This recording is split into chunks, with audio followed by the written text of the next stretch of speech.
All praises to the Most High, AHAYAH, and to his son, Yahayash HaMashiach, AHAYAH. This is Brother Holly with the second Spirit of Truth broadcast here on the AHAYAH'S channel, as well as the House of AHAYAH channel on this set-apart Sabbath day.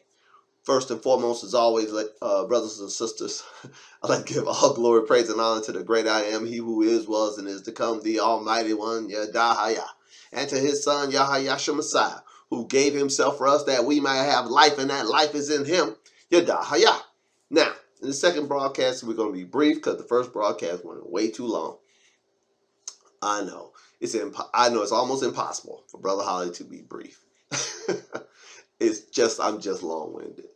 But I just have a whole lot of praise in my heart, and there's always so much I want to share with you all on a week-by-week, time-by-time basis from the scriptures. The scriptures are so rich. And I'm going to display a little bit of the richness of the scriptures right now from a precept perspective, I should say. We're going to the book of Ecclesiasticus, or Sirach, in the Apocrypha. There was a point I made in the first broadcast that when you come back to the Most High, when you start walking in his laws, statutes, commandments, judgments, orders, precepts, when you start walking in complete adherence to his way, word, and will, and obeying his voice, that you will not, it's not a, let me try this thing. You have to continue in well-doing. Be not moved away from it. Because the Most High said in Deuteronomy chapter 8 that he will humble you and he will try you when you do, and then bless you in your latter end. And we're going to get the precept for that from the Apocryphal book of Sirach here in a moment as a second witness to that fact. We're going to read it from Deuteronomy chapter 8 again, and we're going to read it from Sirach chapter 2. If you have not seen the first broadcast, children, I suggest that you give it a whistle. It's a broadcast that time has come for it. The Most High is doing so much for us at this time. And we just need to, dig in and let the Most High's goodness be displayed in our lives through our obedience to him. Just obey him. It's better he'd rather have you, obedient than you to sacrifice 1,000 bulls. He really would. Obedience is better than sacrifice, child. So be quick to obey when you hear his word. And the day you hear his voice, harden not your heart. Turn to Deuteronomy chapter 8. We're going to read it again. Deuteronomy chapter 8, let's start reading in verse 14. Then thy heart be lifted up, and thou forget Yahweh your Elohim, which brought thee forth out of the land of Egypt, from the house of bondage, who led you through the great and terrible wilderness, wherein were fiery serpents and scorpions, and drought, and where there was no water, who brought forth water out of the rock of flint, who fed you in the wilderness with manna, which your fathers knew not, and that he might humble you, and that he might prove you, to do thee good at your latter end. So, like I said before in the first broadcast, children, it's a process. When you come back to the Most High and start serving him in totality and in truth, he'll be gracious with you. He will be patient with you, and he will humble you, and he will prove you to make sure you ain't just trying something, that he want to see your heart. You got to act out from the heart. Did not the great apostle Paul tell us that you need to obey from the heart the form of doctrine which was delivered unto you? Obey it from the heart, child. Put everything behind it. Because not only will you prosper in this life, but you'll have abundance in the life to come. All praises. So, Deuteronomy chapter 8, verse 15 again. Who led you through the great and terrible wilderness, wherein were fiery serpents and scorpions and drought, and where there was no water, who brought you forth water out of the rock of flint, who fed you in the wilderness with manna, which thy fathers knew not, that he might humble you, and that he might prove you, to do you good at your latter end. Now let's turn to the book of Sirach, chapter 2. Let's start reading at verse 1. Sirach, chapter 2. If you have an apocrypha, the book of Sirach or Ecclesiasticus, chapter 2, verse 1.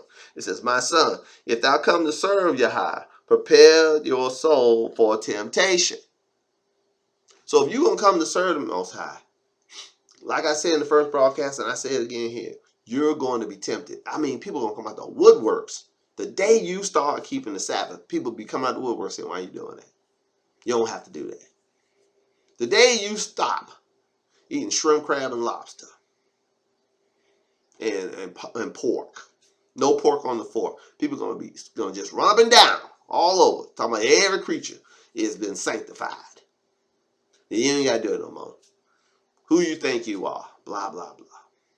Well, who you think you are, who you are, is a child of Jacob that's obeying the commandments, the laws, and statutes. That's who you are. Now, if they want to be disobedient to these things, that's their business. But they're going to come try to spy out your liberty. You are free to follow the Most High's way. No, against such things, there is no law. There ain't no Torah against keeping Torah. And if you keep Torah because you know it's the right thing to do, that your heart's been circumcised to walk in the Most High's law, statutes, commandments, judgment, order, and precepts, to obey His word, way, and will, and to hearken and listen to and obey His voice. And who is he that will harm you if you be followers of that which is good? All praises. My son, if you come to serve Yahweh, this is Sirach chapter 2, verse 1. My son, if you come to serve Yahweh, prepare your soul for temptation, set your heart aright, and constantly endure, and make not haste in time of trouble. Will you highlight? It says constantly endure. Did I not tell you that the great apostle Paul told us all to continue in well doing? Did not James tell us not to continue in it, being not a forgetful hearer, but a doer of the work? That one would be blessed in his deed. It's all saying the same, children. Sirach 2:2, set thy heart aright and constantly endure, and make not haste in time of trouble. Cleave unto him, speaking of Yahweh, and depart not away, that you might be increased at thy last end.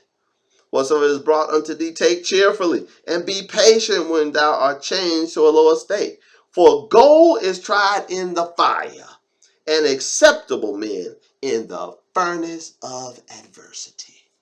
Well, yeah. Be patient. Like I told you in the first broadcast, child. When I came back to the Most High and started serving Him according to what He said do, not what people told me how to serve Him, it was desolation all around. I had little or nothing. Everything was taken away. Most I cut off all people, coming off from the people. But I was sequestered away. All I had to do was just keep obeying Him.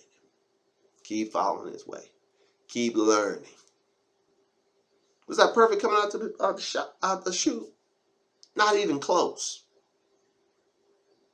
Have I been perfected along the way? Absolutely. Am I still being perfected? Absolutely.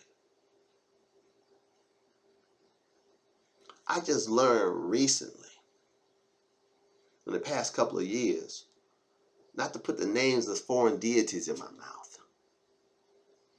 Not to say their names. Like the foreign deity of the Muslims. Don't say that name. The foreign deity of the people in the Far East, don't say that name.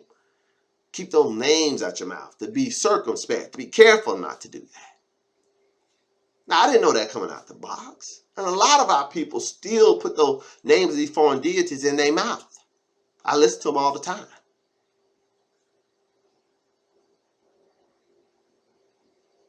And just real recent, the Most High has shown me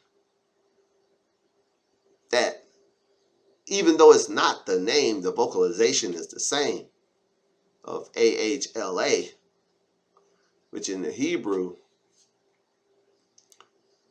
is the power. AHLA sounds a lot like the name of that fake deity that the Muslims worship. When you even though it's spelled different, when you vocalize, when you say it, it's the same. So you'll hear me say Hayah instead of H-A-L-A. Not because H-A-L-A is wrong, child. Don't get me wrong. But the vocalization of it is the same of the name of idol that the Muslims worship. A little bitty moon deity about that tall in the Kabbalah in Mecca. That little rocket, the little box they got that they walk around, got a rock in it, and I believe hundreds of idols. But the one that they call their top deity is a little one about that tall with a little crescent moon above his head. He's the moon deity of the desert. That's what they really worship. An idol. They worship a rock in a box and an idol. And his name, well, you know his name is A-L-L-A-H. It's, when you vocalize it, it's the same as A-H-L-A.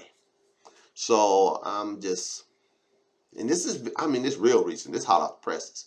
Most I just started, this point, that just came to me. I'm like, wait a minute. That's how far I'm trying to take perfection, child. I'm trying to clear my mouth up of all that stuff. And I strongly recommend that you do the same. Let us go on to perfection, child. Of all things we should be working on is that. Let's work on that. Let's be as perfect as we can be. Are you going to make mistakes? Absolutely. Am I going to make mistakes? Absolutely. But we don't have to just throw in the towel. No. Let's read again. My son. This is Sirach chapter 2, verse 1. My son, if thou come to serve Yahweh, prepare your soul for temptation. You're going to be tempted. You're going to be tempted. Oh, you don't need to do that. That's one of the greatest temptations there is. Temptation, you ain't got to do it. Perhaps I don't have to do it, but should I do it? Yeah, I should. Absolutely. If you know to do good and do it not, it's sin. Hello. Verse 2, Sirach chapter 2, verse 2. Set thy heart aright and constantly endure. Set your heart aright. Be moving in righteousness from the heart and constantly endure. That's 24/7. Endure. And make not haste in time of trouble. Cleave unto him and depart not away. Look, when time of trouble comes, don't run from the Most High, run to him. Cleave unto him and depart not away, that you may be increased at your latter end. After you've been humbled, after you've been proved, Most High said, I'm going to increase you at the latter end. After the purification process, you come out pure like gold. All praises. Cleave unto him. Sirach chapter 2, verse 3. Cleave unto him and depart not away, that you may be increased at your last end. Whatsoever is brought upon you, take cheerfully, and be patient when you are changed to a lower state. Will you highlight? When everything around you just get busted up. Don't be woe is me. It says take it cheerfully. Why? Because you got to put your faith in the word.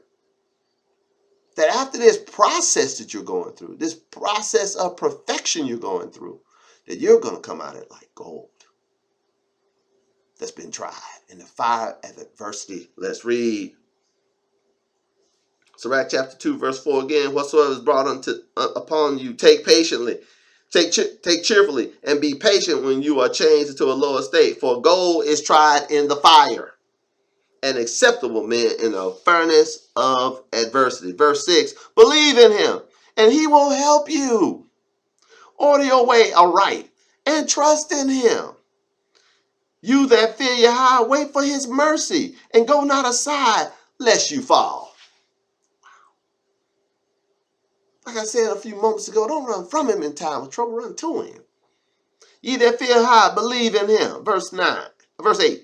This is Sirach 2:8. Ye that fear Yahweh, believe in him, and your reward shall not fail. You that fear Yahweh, hope for good, and for everlasting joy and mercy. Look at the generation of old and see, did ever any trust in Yahweh and was confounded?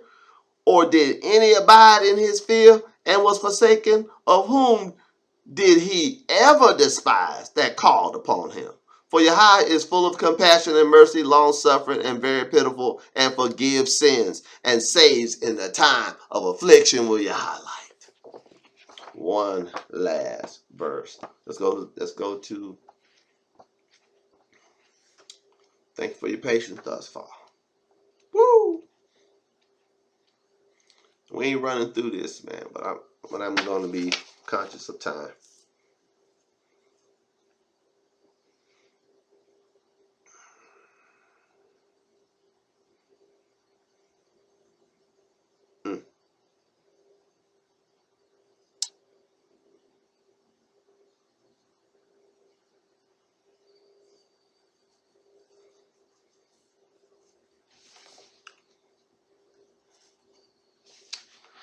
Conscious of time.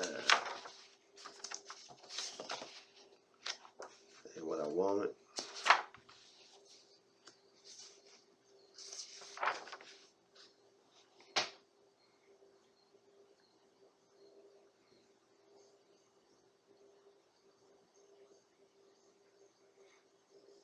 First Peter chapter 1, verse 7.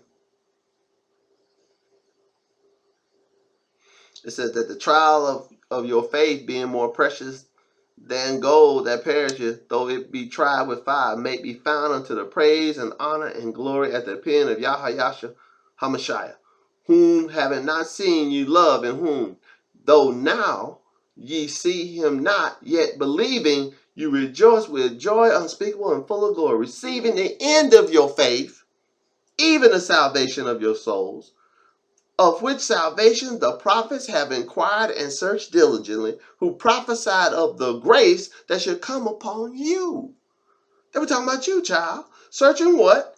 And what manner of time that the spirit of Yahweh, which was in them, did signify, when it testified beforehand of the suffering of Yahweh and the glory that should follow. Let me help you. That glory is revealed in you and I.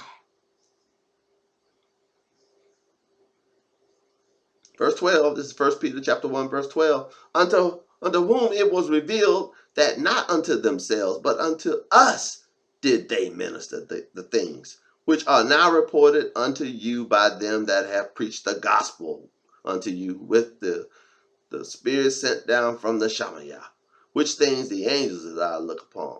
Wherefore gird up the loins of your mind. Toughen up. Be sober and hope to the end for the grace that is brought to you at the revelation of Hamashiach, Yahayasha. As obedient children, not fashioning yourselves according to your former lusts and your ignorance. We talked about the abundance of obedience in the first broadcast. As obedient children, 1 Peter chapter 1, verse 14. Not fashioning yourselves according to your former lusts in your ignorance, but as he which hath called you is Kodashia, so you be Kodashia or holy in all manners of life. Because this is why you do it. Because it is written, be ye holy as I am holy. Says Yahweh. And if you call on the Father, who without respect of person judges according to every man's work, pass the time of your sojourning here with fear. For as much as you know that you were not redeemed with corruptible things as silver and gold, from your vain lifestyle received by the traditions of your fathers, but with the precious blood of Yahayasha as of a lamb without blemish and without spot, who verily was foreordained before the foundation of the world, but manifest in these last times for you, by him do believe in AHAYAH, that raised him up from the dead and gave him glory, that your faith and hope might be in AHAYAH. Seeing ye have purified your souls in obeying the truth through the Spirit unto unfeigned love of the brethren, see that you love one another with a pure heart fervently. Did I not teach a few weeks ago to love the brethren, to love one another? It is incumbent upon you, child, and on me, not to fall prey to the temptation to step out of love one with another. Learning to live and love one another is part of your perfection. It's not enough that you're obedient to the Most High's laws, statutes, commandments. It's not enough that you endure temptation. You must do all these things in order to be perfect. To be perfect children, you must love the Most High with all your heart, soul, and mind, and love your neighbor as yourself. If you love the Most High with all your heart, soul, and mind, you will keep His commandments, law, statute, judgment, ordinance, precept. You'll walk circumspectly or carefully in His way, word, and will, and obey His voice. And if you love your neighbor, if you love yourself, you will fulfill all the Torah law. All praises to the Most High, AHAYAH, and to His Son, Yahayasha HaMashiach. Yada. Hayah.